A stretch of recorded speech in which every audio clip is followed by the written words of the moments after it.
저는 또 교육위원회 소속인데요.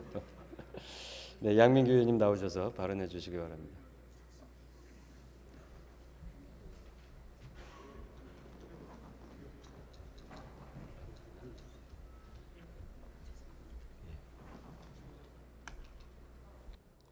존경하는 신원철 의장님, 선배 동료 의원 여러분, 박은순 시장님과 조희영 교육감님을 비롯한 관계 공무원 여러분, 반갑습니다. 영등포 4선거구 교육위원회와 운영위원회에서 활동하고 있는 양민규 의원입니다. 본 의원은 오늘 지역사회 문제를 함께 해결하기 위해서 학교의 역할을 말씀드리기 위해 이 자리에 섰습니다. 학교는 단순히 학생을 교육하는 시설로서만 존재하는 것이 아닙니다. 학교 역시 지역사회의 일원이자 하나의 주체로서 그 기능과 역할을 담당할 수 있어야 합니다.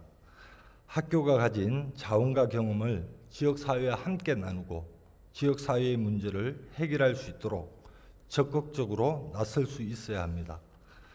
그런데 대다수의 학교는 지역사회 문제 해결이나 유지에 지나치게 소극적인 모습을 보이고 있습니다.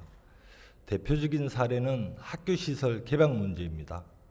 현재 서울시 학교는 학교시설 개방 및 이용조례에 따라 운동장, 체육관, 교실 등 학교 부대시설 이용을 원하는 사람과 단체에게 개방하고 있습니다.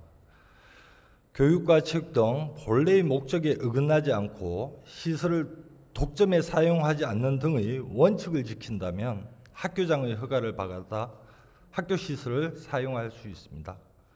국민의 생활체육활동 참여율에 비해 공급되고 있는 체육시설은 매우 부족한 상황 속에서 지역 주민이 언제든지 접근해서 이용할 수 있는 학교시설은 지역사회의 생활체육활동을 위한 공공인프라로 활용 가치가 높다고 말할 수 있습니다.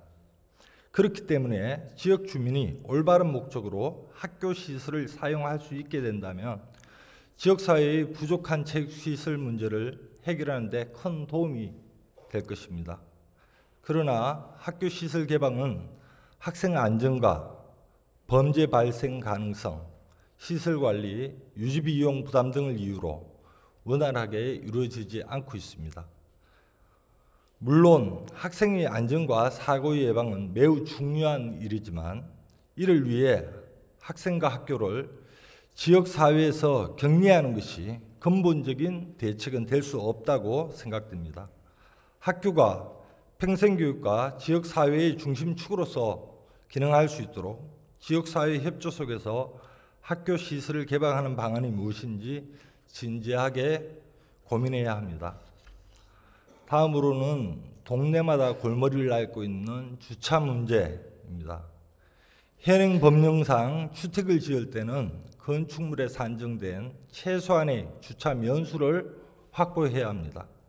하지만 건축물 완공 이후 불법적인 구조 변경 등을 통해 가구수를 늘리거나 원래 주차장을 다른 용도로 사용하다 보니 주차 공간이 부족해 각 골목골목마다 주차 대란을 겪고 있는 것이 오늘날의 현실입니다.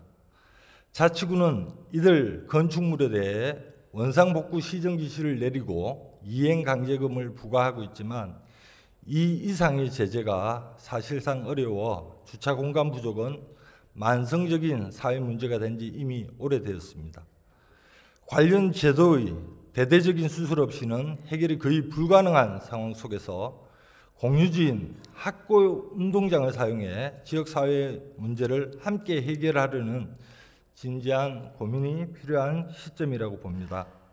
학교 건물이나 부지를 활용해 다용도 건물로 사용하는 것은 토지 이용의 효율성을 높이는 동시에 지역 공동체를 활성화하는 좋은 수단이 될 수 있습니다.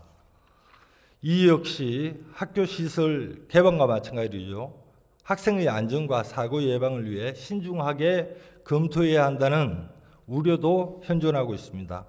그러나 정확한 수요조사 하에 각종 사고 발생을 방지할 수 있는 적절한 대책을 세워 학교 내 지하 주차장을 운영한다면 지역사회의 고질적인 주차 공간 문제가 해결될 수 있다고 봅니다.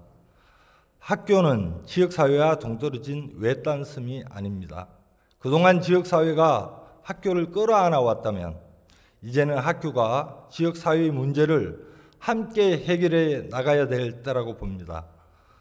학교와 지역사회가 머리를 맞대고 공동의 문제를 풀어나갈 것을 촉구하면서 5분 자유 발언을 마치겠습니다. 경청해 주셔서 감사합니다.